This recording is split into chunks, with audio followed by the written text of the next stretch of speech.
And welcome back. In today's corporate world, fostering an inclusive culture is not just a goal, but a necessity. Our first guest sheds light on the historical ties between white supremacy and the challenges black individuals face in their pursuit of racial justice. Now, as workplaces navigate the complexities of diversity, this book serves as a valuable resource to deepen understanding and guide corporate initiatives. Joining us in sharing this point of view, we've got the professor of political science at Brown University and the author of Black Grief, White Grievance, Dr. Juliet Hooker. And Dr. Juliet, thank you for being with us. Thanks for having me. When we talk about Black Grief, White Grievance, you get to this title by how? So basically, what I argue in the book is that Black grief and white grievance are two of the uh, main drivers of um, mobilization around race in the United States right now. And there are two ways in which people are responding to real and perceived loss. And Black grief is an example of that, of course, are uh, the protests against police violence, the racial justice protests that, for example, we had in the summer of 2020 after the killing of George Floyd and Breonna Taylor. And Black White Grievance, um, you know, um, was, for example, very clear in the January 6th protest, the refusal to accept the loss that fueled that attempt to overthrow a legitimate election. Yeah. And when we talk about the protests and we talk about going back in history, I mean, definitely it was a trying time. We're all indoors, COVID. You don't just have George Floyd, you got Breonna Taylor, you got Ahmaud Arbery. There is this picture that America now gets to see front and center when it comes to Black grief. And I think that sometimes a lot of people didn't have the opportunity of really actualizing it until we actually saw it on video. Mm. Yeah, there is a long tradition of these images of Black pain and suffering being used to mobilize people to support progress towards racial justice, right? It happened in the 1950s and 1960s after the funeral of Emmett Till and that his mother's decision to have an open casket and showing what they had done to her boy, as she said. And we saw it more recently with the viral videos of police killings going back to, Eric Garner, Michael Brown's body lying in the street in Ferguson. And so these images, I think, have become kind of flashpoints for people, then becoming mobilized to actually support, um, you know, uh, trying to address systemic racism in many cases. When we talk about protests that we see nowadays, we see Black Lives Matter. Of course, they were the picture most recently when it came to the killing of George Floyd. But we've seen protests down through the years. Give me your assessment as to what we're seeing by way of our voice and really being taken seriously. I think to a certain extent, a lot of people didn't think that much would come of these protests after George Floyd, but really it went from a moment to a movement.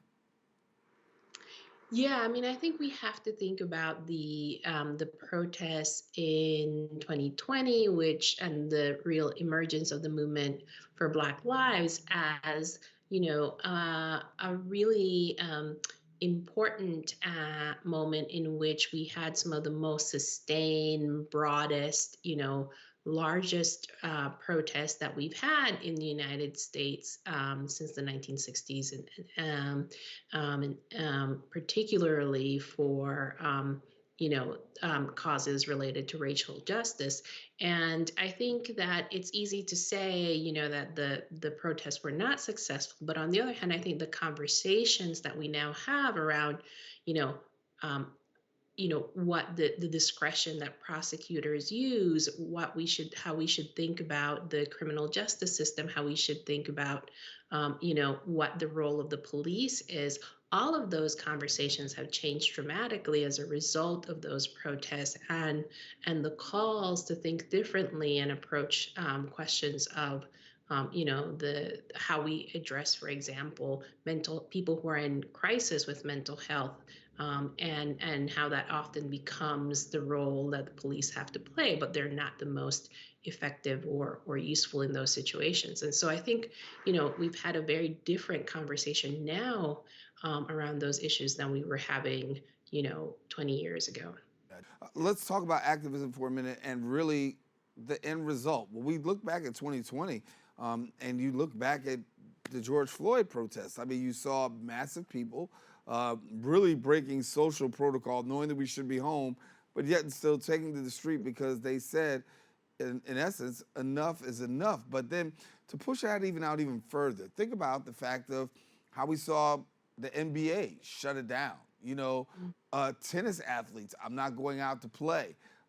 These things really were the catalyst for a worldwide, change, if you will. Talk to me a little bit about Black activism and the effect that it has, not just locally, but globally. Yeah, one of the things that I talk about in Black Grief, White Grievance is the history of Black activism and the ways in which, um, progress towards racial justice, right? These big moments that we think of, where there is real change and transformation in the United States have really been the result of heroic forms of Black activism. But I also think we need to think about the ways in which that is a huge expectation and burden that we place on Black people, and the ways in which that activism is still not often received in the way that it should be. So even you talk about the protests by athletes, and those were the most peaceful protests you could imagine, right? People kneeling. There was no form of violence whatsoever, and yet many were equally upset and critical of those forms of protest. So I think one of the things that is really important to pay attention to is the way in which Black activism plays this heroic role, but it is also very often not met with, you know, it's met with criticism and is severely constrained by these really very um, limiting expectations of what the right way to protest is in order for Black people to have their issues heard. I think sometimes it exists, and maybe you could elaborate a little bit further about it because we're often introduced to the nonviolent protests, and we talk about the nonviolent protests, and the nonviolent protesters are the ones who sometimes are quote unquote glorified. But when we do Mhm. see those who've taken the violent route, we were forced to almost make a decision, Martin or Malcolm. Then you got the Black Panthers, Huey, all th- talk to me a little bit about the nonviolent and the violent and the perception. Yeah, I think this is a really important question, right? There is the sense that if Black people protest in just the right way, if they follow the script of the civil rights movement, and this is, this very romantic official narrative that we now have of, MLK was this super civil person, and and people made these demands, and there was immediate change. But, MLK was actually not popular at the time. He was seen as this outside agitator. People compared the civil rights activists to the Ku Klux Klan and said they were the same. And so, these radicals. And so I think, there's um, we have forgotten, right, how controversial the civil rights protests were. And so we have this idea that if Black people can just protest in this really civil way, that that's the way that you get change to happen. But in fact, even nonviolent, even super civil protests are actually quite controversial because they're pushing for change in entrenched structures. So that's the conundrum. Yeah. Just going back to your book, it talks about resistance to integration in the 1960s. And, you know, when we talk about resistance. I want to talk about, societal change and contemporary challenges, and what lessons can we learn out of that? So, one of the arguments that I make in the book is that, we often worry about, let's say, violent Black protests and Black anger. But in fact, the greatest threat to US democracy right now is white grievance, right? This refusal to accept the loss that has been a constant feature in US.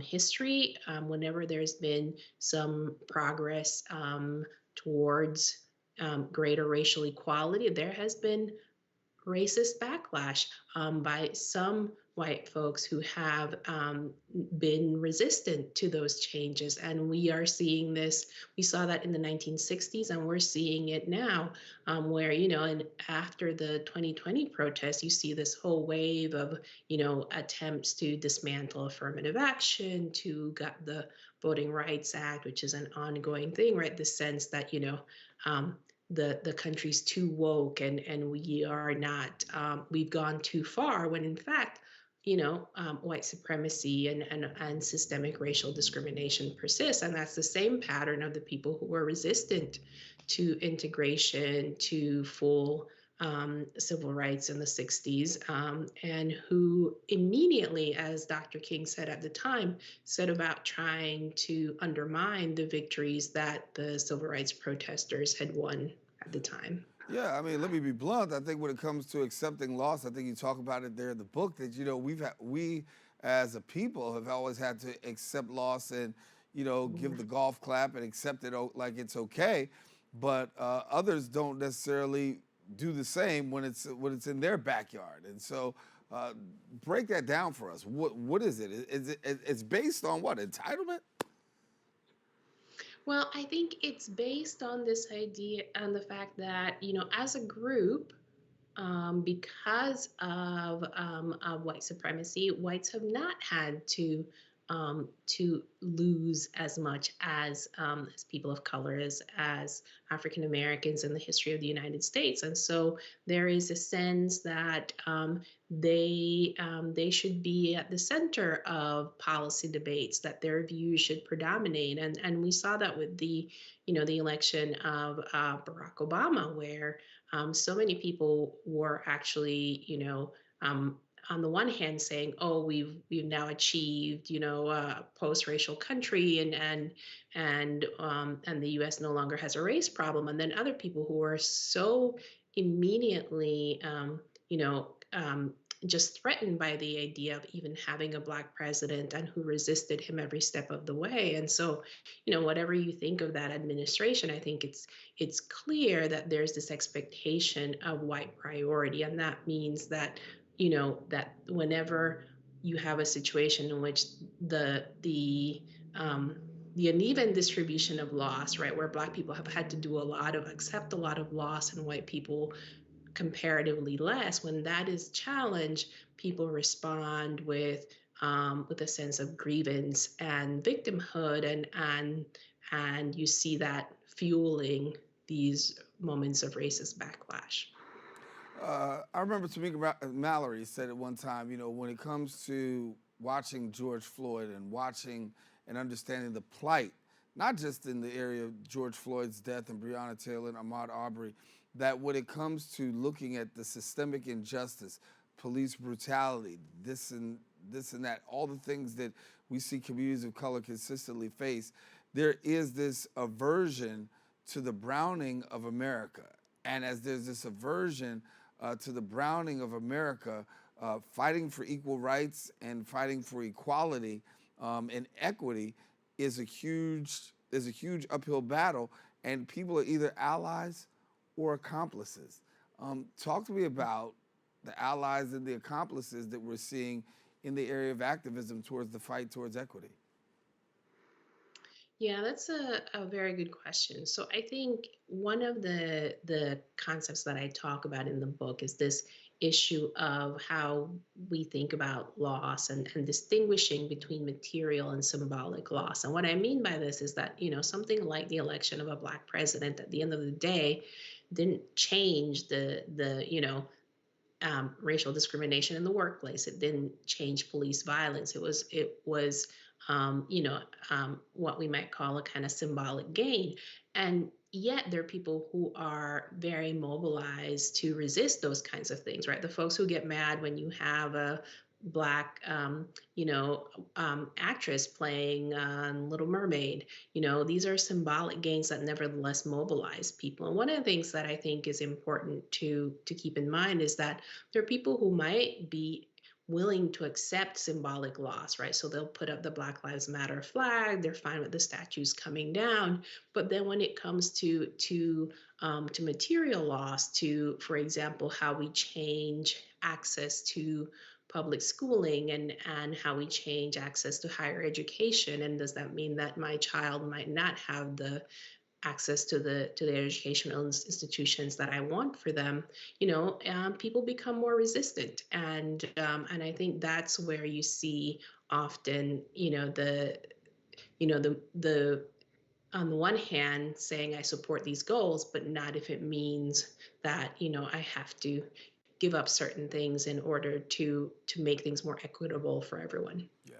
Your book has a historical context to it, but it also has contemporary relevance. Talk to me about the fact of how your book is really being utilized and what you hope to be utilized in the areas of, diversity, equity, inclusion, because that's very real right now. And your book is helping to form some insight.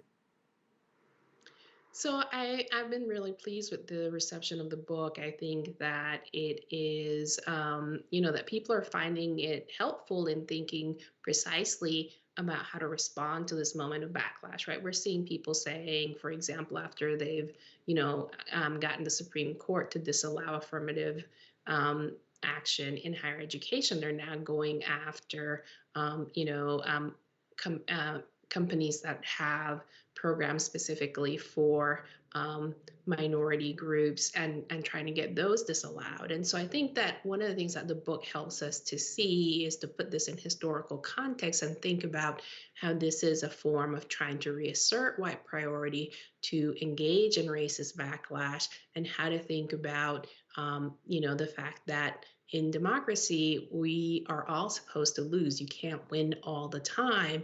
And so this resistance to saying, oh, any, having a program that tries to revert an existing injustice is somehow a loss for me, to thinking about how that is in fact a refusal to accept equity, and to try to reassert the dominant position of one particular group. You talk about receptivity from a corporate environment. I want to ask you about how are students receptive? I'm very familiar with some of your background in my second home, Austin, Texas. I know you've been down there. And I know that, sometimes there is this resistance on the part of students of accepting reality for what it is. Talk to me about as you have these conversations, as you're out there really laying it out in plain form. What's the receptivity like with students? Are they receptive to understanding this and adopting and moving, or is there a bit of resistance there too? Excuse me. Is there some resistance there too? So I think that the points of view of students, I think, are varied. I think there's a lot. I think younger folks now, have grown up in a more diverse, environment than any other generation in previous history. And so I think we have a lot of people who are, on the one hand, much more open, much more committed to equality in various areas.